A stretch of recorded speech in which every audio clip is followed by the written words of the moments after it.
ഒരു കുഞ്ഞ് ജനിച്ചു കഴിഞ്ഞാൽ പ്രധാനമായും ചെയ്യേണ്ട ചില സുന്നത്തുകളുണ്ട്. വലത് ചെവിയിൽ വാങ്ക് കൊടുക്കുകയും സൂറത്തുൽ ഇഖ്ലാസും ഇന്നി ഉഈദുഹാ ബിക വദുരിയതഹാ മിനശ് ശൈത്താനിർ റജീം എന്ന ആയത്തും പാരായണം ചെയ്ത് ഇടത് ചെവിയിൽ ഇഖാമത്തും കൊടുക്കണം.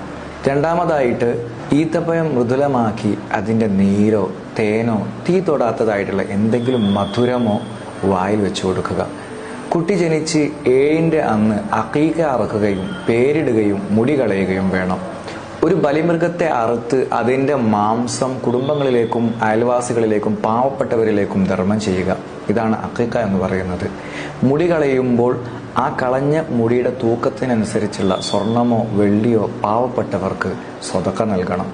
പേരിടുമ്പോൾ ഏറ്റവും നല്ല അർത്ഥവത്തായ മഹത്വമുള്ള പേരിടാൻ ശ്രമിക്കുക. അബ്ദുള്ള, അബ്ദുറഹ്മാൻ എന്നീ പേരുകളാണ് അള്ളാഹുവിന് ഏറ്റവും ഇഷ്ടമെന്ന് തിരുവചനത്തിൽ കാണാൻ സാധിക്കും. മുത്തുനബി സല്ലല്ലാഹു അലൈഹി വസല്ലമ തങ്ങളുടെ പേരാകുന്ന മുഹമ്മദിന് പ്രത്യേകം മഹത്വമുണ്ട്.